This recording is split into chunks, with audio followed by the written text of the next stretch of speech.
માફિયાઓના ત્રાસની નોંધ લેજો તમે જુઓ આ માફિયા વિસાવદરમાં અનાજ માફિયાનો સાહેબ તમને ખબર નહીં હોય.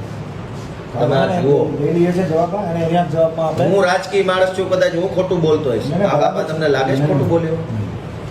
દાદાનો વહીવટ કેટલા 2 દુકાનો ચાર્જમાં છે તમે આ બાબતમાં એફઆઈઆર ચાલી વર્ષ પણ એમાં હું લખાવીશ પણ મારે કેવું છે સ્પીકર ગાયને ચાલી વર્ષ આખી દુકાન કોઈ દિવસ ક્યાંક ફરિયાદ નહીં. હું સમજી ગયો સાહેબને પૂછો, હું પૂછી લે ડબલ સાહેબ આવ્યા હતા, એવું રાજીનામું દેવા આવ્યું કે તને સારા માણસ દુકાન તમારી વ્યવસ્થિત છે આ ખોટી બરાબર છે. પણ હું હવે જવાબ જે તપાસ કરીને કાઢીને આ દુકાનો આ વેચ્યું છે એના આધારે હું કલેક્ટર સાહેબને દરખાસ્ત કરી દઈશ. એ મને હુકમ કરી દેશે આ અનાજ માફિયાઓને તમે કઈ કરી શકો એમ છો મારા સાહેબ? દરખાસ્ત ને કાગળ ને પરિપત્ર તો સરકારી વાત છે, એનો કોઈ મતલબ નથી. આ જે 4-5 અનાજ માફિયા વિસાવદરની સરકારી દુકાનો ઉપર જે દાદાગીરી કરે એને આવડું મોટું સરકારી તંત્ર કંઈક કરી શકે એમ છે? તમારાથી કંઈ થશે સાહેબ? આપ મારે શું બોલું, મારી પાસે શબ્દો નથી સાહેબ. માફિયાઓની તમે વાત જ જવા દો, તમારાથી કંટ્રોલ નહીં થાય. આમ ગરીબના પેટનું અનાજ છૂટવાઈ જાય સાહેબ. આપણને પેટમાં તો દુખવું જોઈએ. આપણે છેવાડાના વર્ગમાંથી આવીએ સાહેબ. તમે ગરીબ પરિવારમાં થશો, હું છું, આ બધા આપણે જે તે આપણો ભૂતકાળ જુઓ, આપણે ગરીબ પરિવારના માણસો. આપણી જેવા બીજા ગરીબ બેન દીકરીના 4 કિલો ઘઉં કોઈ માફિયા તંત્ર લઈ જાય ને આપણો જીવ ન બળે, આપણે માણસ જ નથી રહ્યા સાહેબ.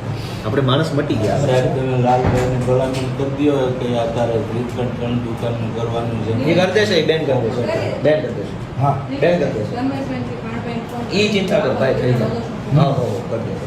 નગર પછી બોલા કદા બોલો ના પાડે તો એ નો આકે ના ના ના એ ચિંતા કરો મત. એ તો બેને કહી દીધું. કહી દે તમારે ઈ જ કરે છે કે બોલો કદા ના ના ના એ બેને કહી દીધું. એ ચિંતા કરો જીતો ના પાડે તમે બેન જરા ધ્યાન દો. બેન કરી દેશે. એ કોઈ ચિંતા નથી. એ થઈ જાય. એ ઉપાધિ આજ તમે હોઈ જાઓ શાંતિ છે. એનો છાના રહી જાઓ, બહુ રોવાય નહીં. આ છોકરા બેઠા છે મારું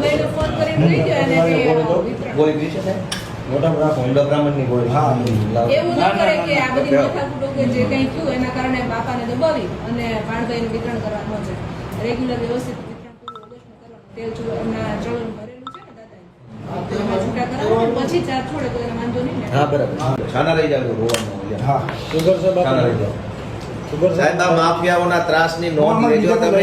તમે જુઓ આ માફિયા વિસાવદરમાં અનાજ માફિયાનો સાહેબ તમને ખબર નહીં.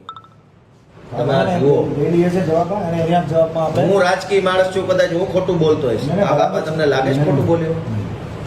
દાદાનો વહીવટ કેટલા 2 દુકાનો ચાર્જમાં છે તમે આ બાબતમાં એફઆઈઆર ચાલી વર્ષ પણ એમાં હું લખાવીશ પણ મારે કેવું છે